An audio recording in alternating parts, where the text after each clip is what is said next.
Good day, everyone. Okay, today I will be discussing the next topic for Research in Daily Life 1 class. Um, it's all about how to write chapter 1 or entitled The Problem and Its Setting. So in this lecture, we will be discussing on how to write your chapter 1 of your research paper entitled "The Problem and Its Setting," or in the modern format style, it is entitled as Introduction. Okay, chapter one of a thesis include the following parts. So first is introduction or the background of the study, theoretical background, and then statement of the problem, assumptions and hypotheses, conceptual framework, significance of the study, scope and limitations of the study, and operational definition of terms. So in this lecture, we will be discussing on how to prepare the different parts of your chapter or how to write the different parts of your chapter 1 of a thesis. Okay, let's start with how to write the introduction. Guidelines in writing the introduction. So the first part of chapter 1, introduction, background of the study. So what are the guidelines? So here are the guidelines in writing the introduction. First is presentation of the problem. So in your introduction, it must be clearly stated, no, it must be clearly presented the problem, no. You have to emphasize the gap, the problem to address, the question to answer. It must be presented. So if your study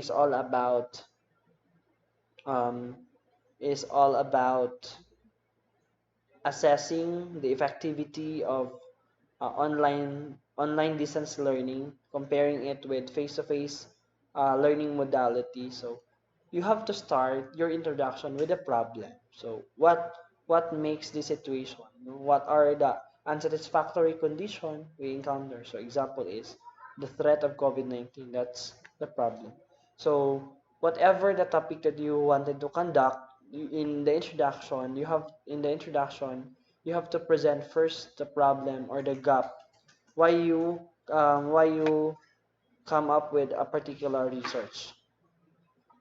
Also, emphasize the existence of unsatisfactory condition, so a felt problem that needs a solution. And then the rationale of the study. So, why you wanted to conduct such study, what is the study all about, what is the background of the study, rationale of the study. Next, historical background of the problem. If possible, you can trace the historical background of the existence of such problem. Why such problem exists? What is the historical background? Also, the desire to have a deeper and clearer understanding of situation, circumstance, or phenomenon. So you have to emphasize in your introduction the desire to have deep understanding of situation, the clear understanding of situation, circumstance, or any phenomenon. Next, a desire to find a better way of doing something or improving a product. So your desire now in improve, you have to emphasize the desire of the researcher to find a better way of doing something or improving a product. A desire to discover something.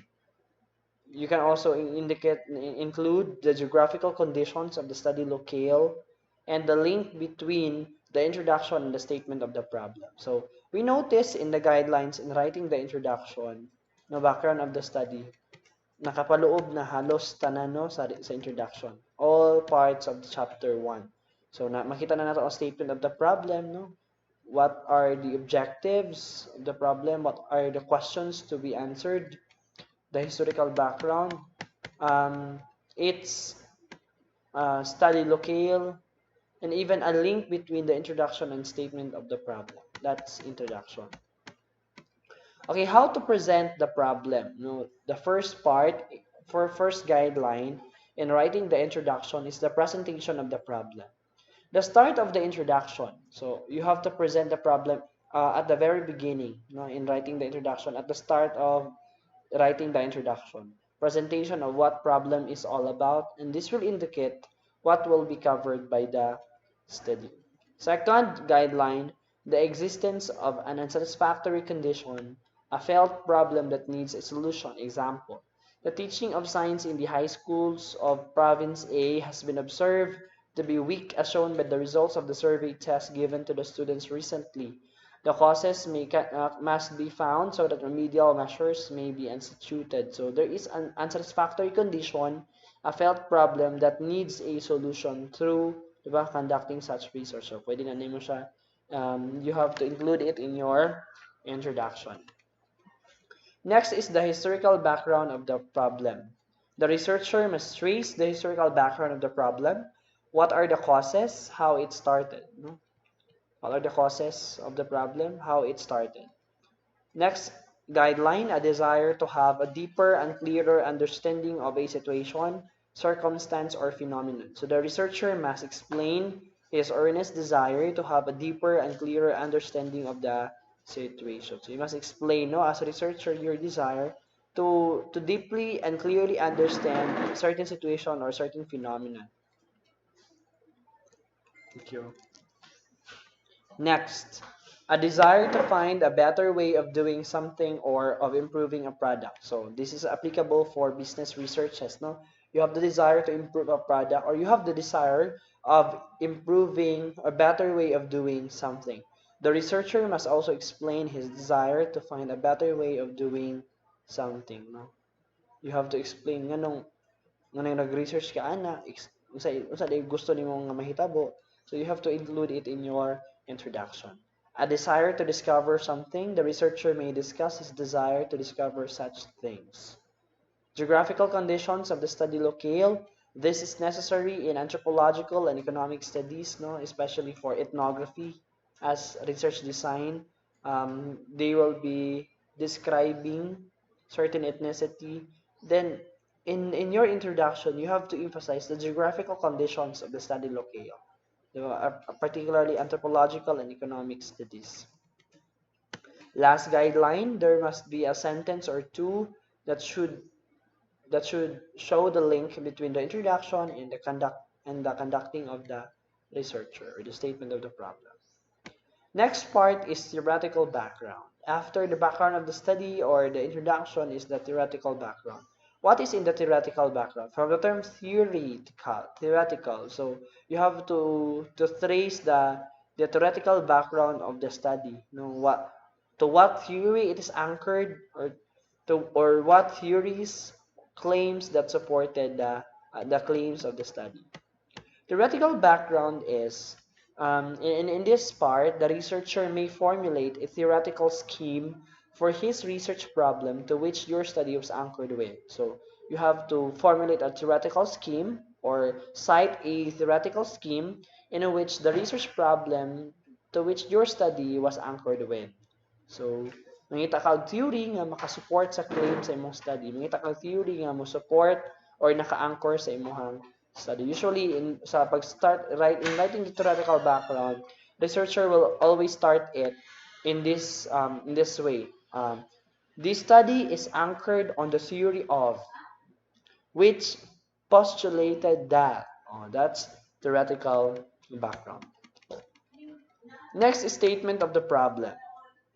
Statement of the problem, others use it as research objectives. No, it emphasizes the general statement and the specific questions.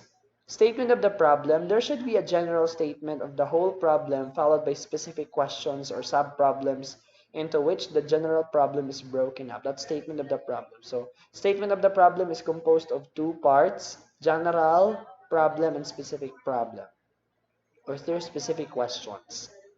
So, others use the term objective. So, nasa like general objectives and specific objectives. But commonly, we are using statement of the problem in the form of question. So, there should be a general statement of statement of the whole problem followed by specific questions.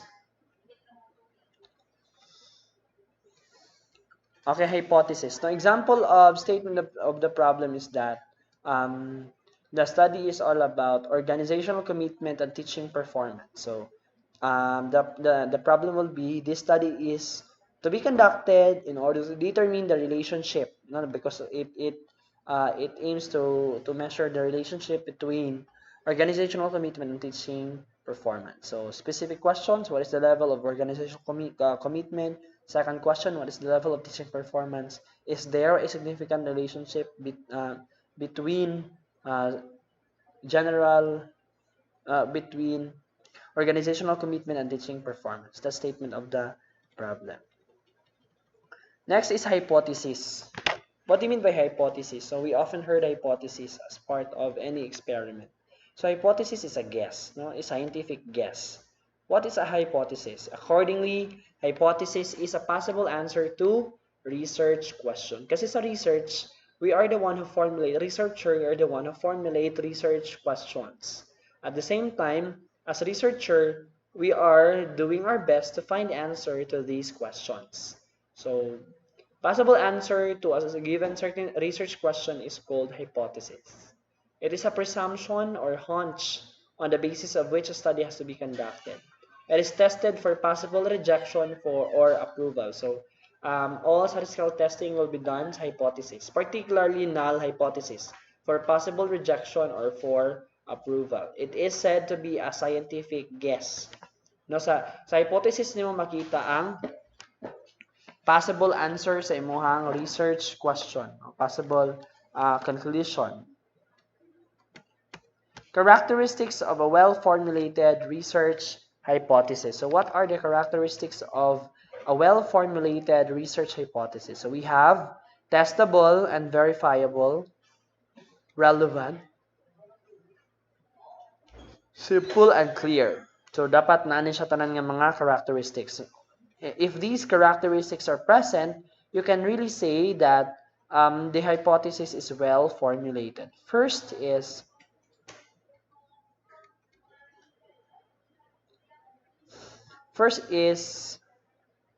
testable and verifiable. Dapat ang hypothesis can be tested for possible rejection or approval. It can be verified. Hypothesis is relevant to your study. Kung sa imong study, dapat relevant ang imuhang hypothesis. And it must be presented in a simple and clear manner.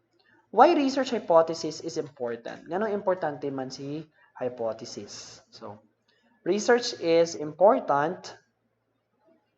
Research is important for clarity, focus, direction, objectivity, and it adds to the body of knowledge. So through research hypothesis, mas maklaro, diba, ang aim, ang goal sa study and a possible result sa study. Maklaro ang focus, it can serve as direction, diba, it can serve as direction in knowing the conclusion. It is objective, no? You can assume, pero hypothesis can be rejected or for approval. And then it adds to the body of knowledge. Okay, important functions of hypothesis. So what are the important functions of a hypothesis? So they help the researcher in designing his study. Hypothesis help the researcher in designing the study.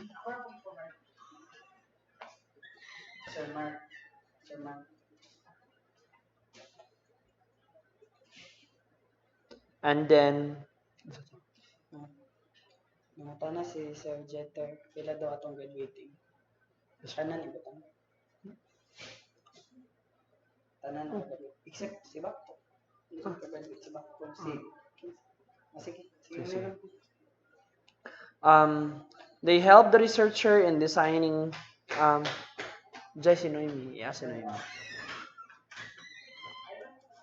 these are the important functions of hypothesis. Now, they help the researcher in designing his study. So the hypothesis really guide, really direct the design of the study. What methods, research instruments, and sampling design, and even statistical treatments use, and what data to gather. That's another function of hypothesis. Another function is that hypothesis serves as basis for determining assumption. So, through sa imong hypothesis, you can assume what is the possible result of the study. And it serves as basis for determining the relevance of data. It serves also as basis for the explanation or discussion about the data gathered. It helps or guide the researcher in consolidating his findings and in formulating his conclusions. Okay, formulating hypotheses from research questions. According to https www.statpack.com, there are two kinds of research questions. Diba? Testable and non-testable. So we have testable and non-testable questions. Okay. Examples of non-testable questions are, how do students feel about the new school policy? So, that's non-testable. Di siya basta-basta ma-test. Because the question is in the form of how. No, nangutan siya paunsa. And then, students' feeling really are diverse, no? We differ as to our individual feeling. Lahi-lahi tayong feeling sa school policy. So, it is really non-testable questions. Okay, next question. What non-testable question? What do teachers feel are the most important problems facing the educational society? No, that's non-testable question again. Hindi siya basta-basta matubag. Respondents' answer to these questions could be summarized in descriptive tables, and the results may be extremely valuable to administrators and planners. Business and social science researchers often ask non-testable research questions, and the shortcomings with these types of questions is that they do not provide objective cutoff points for decision makers. In order to overcome this problem, researchers often seek to answer one or more testable research questions. Nearly all testable research questions begin with one of the following two phrases. Is there a significant difference between? Here's another one. Is there a significant relationship between? Here's another one. So, if the research question is in that manner, then it is testable. Okay, another example. Is there a significant relationship between the age of students and their attitude towards the new school policy? That's non-testable.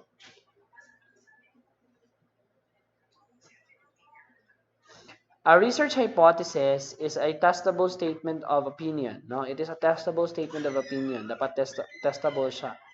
And then it is created from the research questions by replacing the words is there with the words there is, right? Diba? The objective kasi is to know, diba? To know, no, ang hypothesis is baliktad na siya sa research question, no?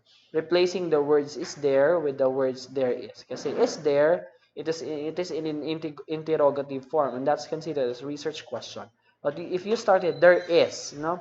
And also replacing the question mark with a period, that is research hypothesis. There is no significant relationship between organizational commitment and teaching performance. There is, no, that's for alternative. The hypothesis for the sample research question would be, there is a significant relationship between the age of students and their attitudes towards the new school policy. So there are two types of hypothesis. We have null and alternative hypothesis. Null hypothesis is stated in negative form. So there is no or not words in the statement. Take note ha, null hypothesis, null and void. Di ba makadungtana? Null hypothesis. There is no or not words in the statement. That's null hypothesis.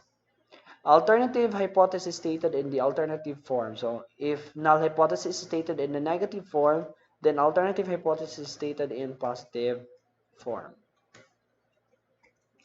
Example of null hypothesis. There is no significant relationship between the age of students and their attitudes towards the new school policy. So this is null hypothesis, the presence of no.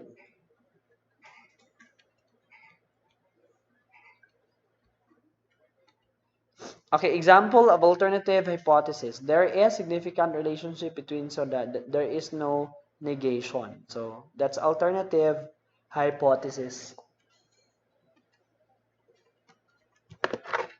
Okay, it is not possible to test a hypothesis directly. So, di ba, hindi ka basta-basta mo test a hypothesis directly. You must have your further study, readings, gathering of data, no, to test a hypothesis. Instead, you must turn the hypothesis into a null hypothesis. The null hypothesis is created from the hypothesis by adding the words no or not to the statement.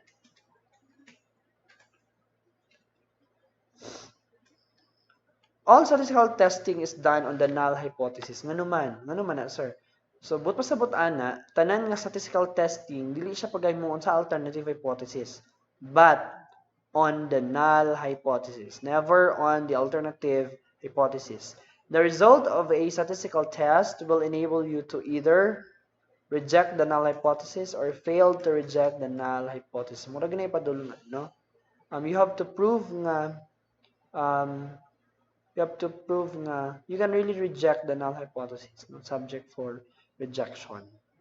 And the opposite is fail to reject. So, kung sa inyong conclusion, dili kay, therefore, I conclude, hadi na taana.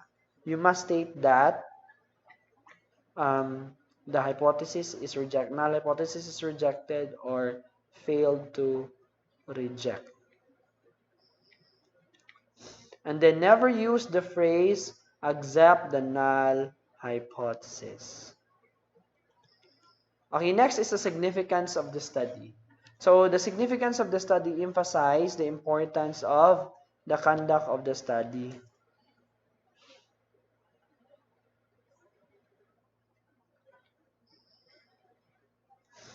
Okay, guidelines in explaining the significance of the study, rationale, timelines, and or relevance of study, possible solutions to existing problems or improved to unsatisfactory condition, and who are able to be benefited and how they are going to benefit. Guidelines in explaining the significance of the study. So, unsay naa sa significance of the study? From the word significance itself, you must emphasize the importance of conducting such study. What can it contribute to the community? How it can help the stakeholders. So, first guideline is possible contribution to the fund of knowledge. No, through explaining scientific method, it can add contribution to the fund of knowledge. And then there is possible implication, no? For guidelines in writing explaining the significance of the study. Possible implications. Dapat na yung mga implications.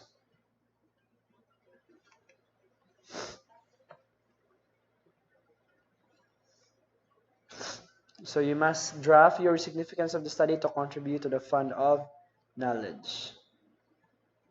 And also possible implications. Next is definition of terms. This is the last part of the chapter 1. So, napay uban nga wala na akong gi-appeal, conceptual framework, um, arts. So, next is the definition of terms.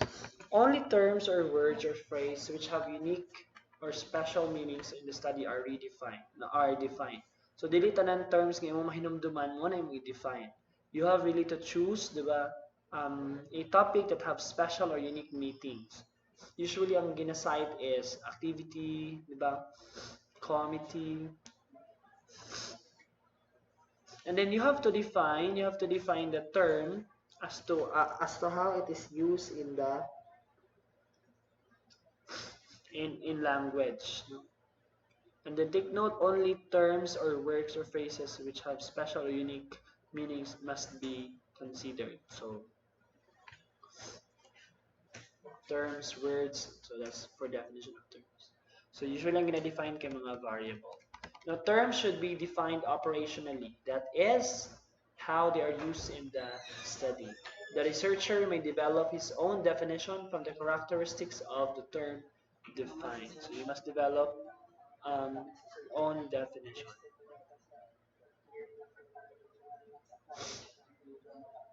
Okay, definitions may be taken from encyclopedias, books, magazines, and newspapers, articles, dictionaries, and acknowledge his sources.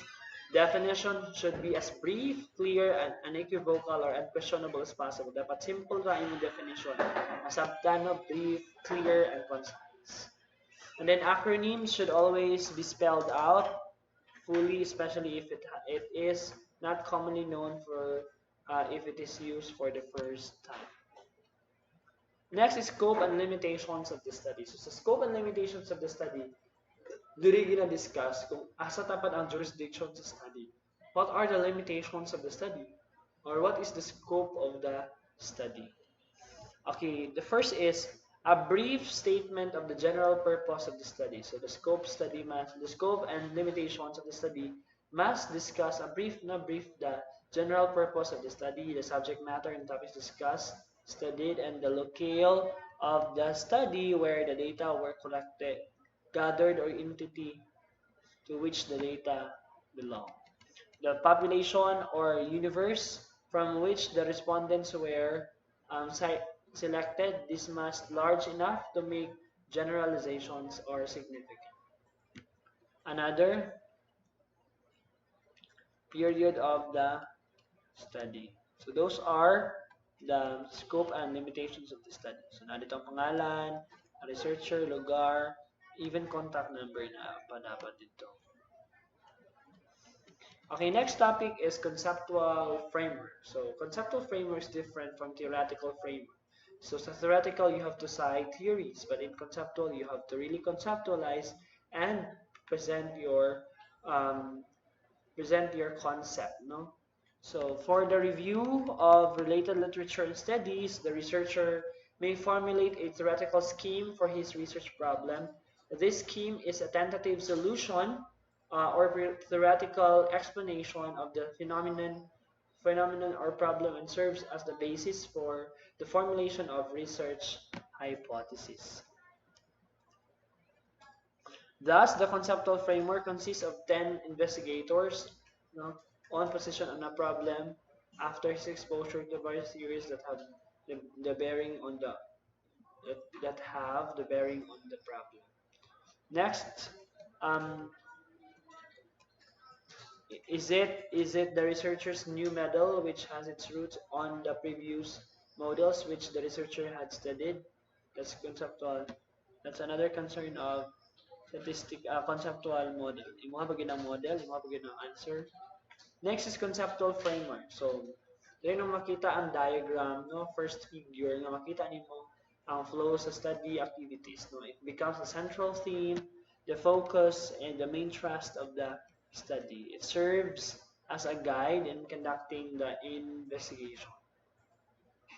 So, paradigm. A paradigm is a diagrammatic representation of a conceptual framework. So that's a paradigm, the diagrammatic. Depicts in a more vivid way from what is conceptual framework wants to convey. Okay, example, this is an example of conceptual framework.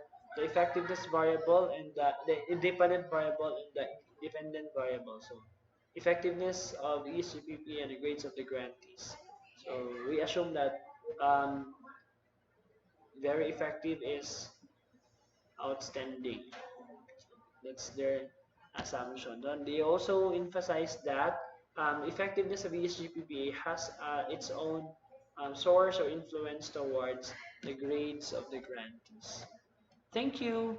Thank you for listening. That would be all.